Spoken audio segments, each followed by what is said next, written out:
Well, good afternoon. This is Micah Young with Micah Young Podcast, and I thank you so much for being with us and watching and listening. We appreciate your participation, your involvement, and thank you so much for that. If you like what you see or what you hear, if you'll click like on Facebook, or if you'll go to YouTube, you can subscribe and get a notification whenever there's a new one that comes out. And I just want to let you know we're also now on Apple Podcast. So you can go on there and listen to it without having to watch it while you're driving down the road or involved in other activities. Just want to thank you so much for being here. I want to just address this afternoon a little bit about our podcast and what we're doing and why we're doing it. And because I think that's very important that you understand what the purpose in all these is. You know, from the very beginning of my relationship with Christ, my heart has been for the body of Christ. Even when I was being told I should focus on something else, not necessarily bad things, but just things that were not in my heart. And that was very frustrating because I was doing the things that I was told I needed to do, but there was no fulfillment in that. There was no joy in that because it was not what was in my heart. And God put that in my heart. And for that fulfillment to be realized, it was important that I walk out in what He had placed in my heart. And that's true for all of us. We catch ourselves just doing things out of obligation, doing things because they're expected of us, and really not recognizing what God has put in our heart and not allowing Him to let us realize what He's put in our heart. My heart has been and still is for believers that have lost their sense of joy that they once had when they met Christ, because they become entangled with certain rules and traditions and expectations and obligations and manipulation applied by this religious system that we mistakenly call the church. And all of us have been victims of that at some level. Some of us more than others. Some of us have not yet seen behind the curtain, behind what goes on in the upper echelons, behind what takes place in there. And but that's happened to all of us, I think, at some level, if we've ever been involved with organized religion. My heart is for those who have participated in those things, maybe even been successful by their standards, but have never really personally met Christ. I participated in all that. I can't tell you how many people I got to say, convinced to say a prayer. We called it a sinner's prayer. And I got them to say those words. There was never a change in their heart. There was never an encounter with Christ. It was just words that were said. I can't tell you how many people I've talked with that have been through certain religious ceremonies and have been told, now that you've done these, now that you've said this, you know God, when they knew they really hadn't. My heart is for those who want more of Christ, but have come up empty after being assured that participating in all that religious activity would result in fulfillment. And it never did. If we were successful at it, all it did was produce self-righteousness. And if we failed at it, all it did was produce judgment. And my heart is for those people that have been eyeball deep in all of that, maybe even, quote, full-time ministry. And you found that it wasn't what you thought you signed up to be. And even to the point that you're not even sure this thing is real. And you're not even sure about your relationship with the Lord. My heart is for those people. My heart is for those who were told that just join this organization. Just say these words. Just go through this particular religious ceremony. And when you do those things, you will know God. But deep down inside, they knew nothing had changed in their heart. And they knew when they were doing all that stuff, we knew that it was unfulfilling, and we really felt like we were just pretending. My heart's for those guys, those people. My heart's for this child of God who's still struggling with the entanglement of their past identity based on the flesh. Let me say that again. My heart is for the child of God still struggling with the entanglements of their past identity based on the flesh, and have not yet realized that there really is victory inherent in this new creation, in the work Christ has accomplished in them. Whenever Paul says, I am a new creation, that's a real deal, folks. That's just not a theological premise. It's not just a doctrinal statement. Those who come to know Christ really do become a brand new person. They really do. It's not something that we wait for when we get to heaven. It started when we met Christ. We became a new creation. But so many believers are still wrapped up in the entanglements of that old identity, of who we believed we were based on the flesh, based on our performance. And there's always this sense of impending judgment. There's always this sense of, I'm not enough. I'm not worth enough. I can't perform enough. I can't do enough. There's always this sense that that's who I am. And when the truth of the matter is, I've been made a brand new person. That word creature means species that didn't exist beforehand. It's not a mixture. It's not an overhaul. It's not a remodel. It's a brand new creation. But so many of us are still drawing our identity from that old creation that was based on the flesh, that was based on how we performed, based on how well we kept the rules, or how much and how quickly we responded to the manipulation that was applied to us. My heart is for those people. My heart is for those who've had the law imposed on them by some religious institution and have not yet realized how liberating grace really is. I know the background that I come from. The phrase was, well, you're saved by grace. Well, but they didn't tell you the other part. May not have been verbalized, but it was certainly demonstrated, and it was certainly applied in our life. And that is, you may have been saved by grace, but you're going to be kept by works. It's up to you now to roll up your sleeves and do all these things. And we've never really realized what the abundant freedom that there is in grace. It's almost, I know everybody that discovers it says it's too good to be true. Well, if we look at it from the world's eyes, where we live in a indentured culture, it is too good to be true. But if you look at it from God's perspective, it is true and it is reality. But how do we live in that? How do we experience that grace, the freedom that really is ours? My heart is for the people that haven't yet realized that freedom. This has been my purpose in the podcast, not to give you just another list to try and fulfill or more principles to live by.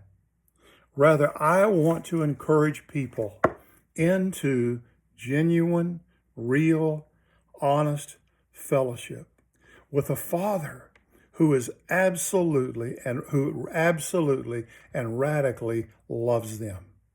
That's my heart for these podcasts. That's my purpose, is to encourage people into that fellowship, not to manipulate them, not to impress them, not to pressure them, not to guilt them, not to shame them, but to encourage them, to impart courage to them, that you can have an intimate fellowship with the Father. He is absolutely and radically loves you. And then learn to enjoy Him. Well, that's a phrase that we just, I never heard that coming out of the background that I heard of. But a very dear friend of mine who loves the Lord and walked with the Lord for years, that was always his question he would ask us. He wouldn't ask us, are you reading your Bible? He wouldn't ask us, are you going to church? He wouldn't ask you, have you taken that course? He wouldn't ask us, are you tithing? He wouldn't ask us if you've led anybody to the Lord. Here was the question he would ask. Are you enjoying the Lord? Boy, nothing reveals the condition of the heart like the answer of that question. Am I enjoying the Lord? My heart is to encourage people to have an intimate relationship with this Father that loves them radically, unconditionally, and wants them to enjoy Him. My prayer is that the podcasts are not just good teachings that we listen to and we add it to our list of, okay, I've heard that, and what's next? We do that sometimes with books. Yeah, I read that, what's next?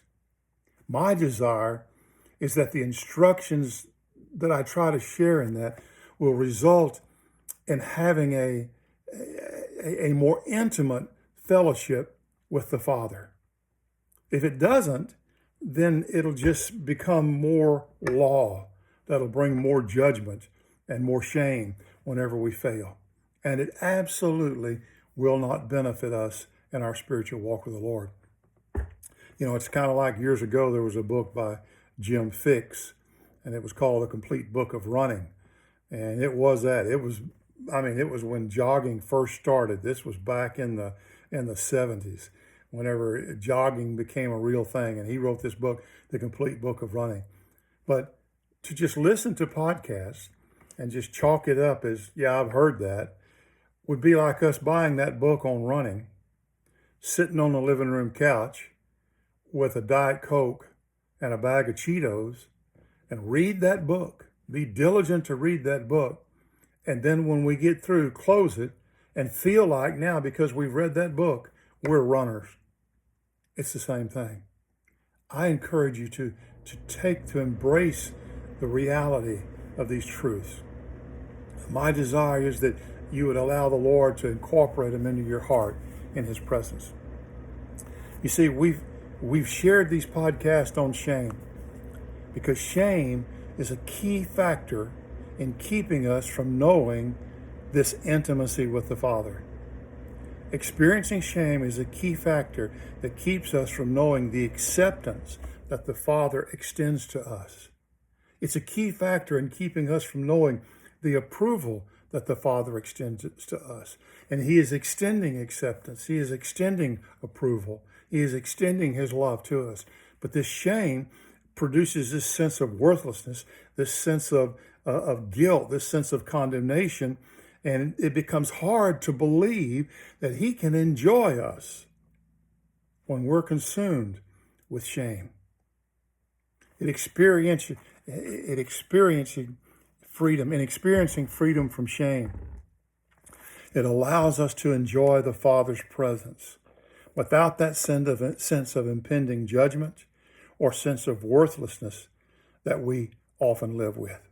And I want you to see that in these interviews that we've done, the common thread through those is that each one of those people in that interview has struggled with these, has struggled with that shame, has struggled with that sense of worthlessness, has struggled with that sense that if I do all the right stuff, then I won't get whacked. If I do all the right stuff, then I'll be accepted. But what they've discovered, each one of these has discovered at some level that there is a expression of acceptance from the Father because of the work of Christ that makes me completely acceptable to Him, that makes me approved by Him, that allows me to experience His love. They don't bat 1,000, but they realize there is an answer to this that's inside of them. And it comes from allowing the Father to minister to their heart on a personal level. We've shared about the secret place in order to reveal where the Father lives. We've still got this image that He's distant from us. So much of historical Christianity has been to give us the impression that God is way up there somewhere, completely unattainable and unapproachable by men.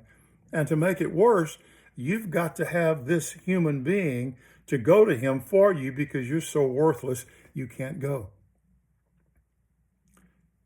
We've shared this information about the secret place so that you can come to realize where the Father lives, that He lives right in here, and how to enjoy Him there. Instead of thinking we can only approach Him when we want him to perform for us, or when we want him to do something for us we can't do for ourselves. And so that secret place is a picture that I don't need a priest. I don't need someone to go to the Father for me. I have a high priest. I have a mediator, and he lives inside of me, and it is Christ. And I can touch him, and I can know him, and I can be intimate with him, and I can discover his love for me. That was the purpose of that. But if we just see it as more information and never embrace that, it'll never become reality to us. That's why I encourage folks to ask the Father what his perspective is about everything. What's your perspective, Father, about me? What's your perspective about my life? That event that happened to me that was so harmful, what was your perspective about that?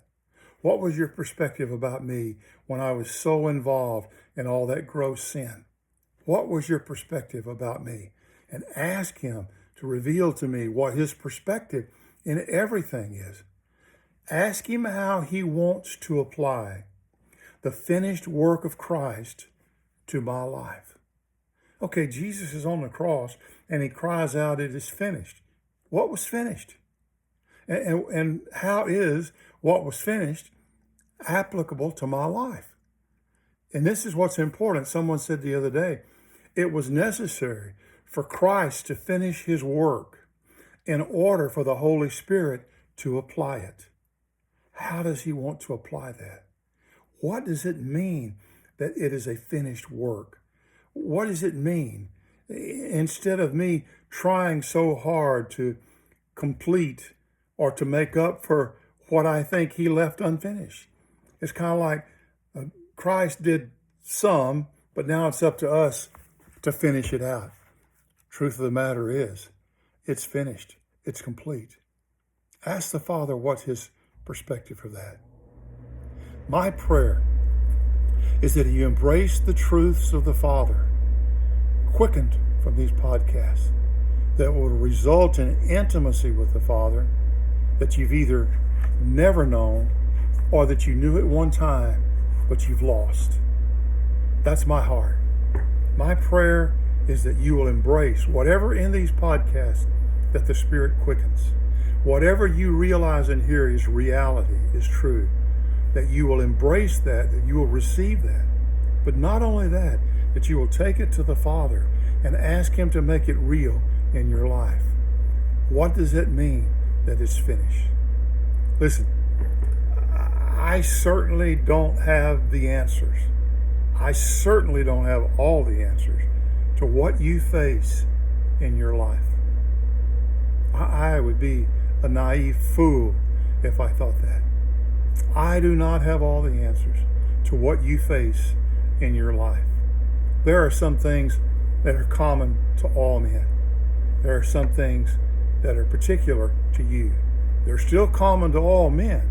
You're not the only one that's ever experienced that, but we think we are. I don't have the answers to all that you're facing in your life, but I know someone who does. I know the one who does, and you can know him intimately. Take what you have received from the Father. Take what he reveals as true. Take what the Spirit quickens as relevant to your life. Take it into his presence and seek him for his perspective about what he's shown you. Listen, nothing spiritual takes place in the brain. The brain serves another function. The brain serves in a reasoning faculty in this world that we are living in, but it doesn't serve a spiritual function. All of this takes place in our spirit, where the mediator lives, where the Father lives that loves us unconditionally. So I encourage you, don't just file it away in your brain. Take it into the presence of the Father and ask him to speak to you, to reveal to you how this is relevant to you and how it works out in your life. I pray that he will become more real to you than anything physical or tangible in your life. Thank you for listening today. Lord bless you.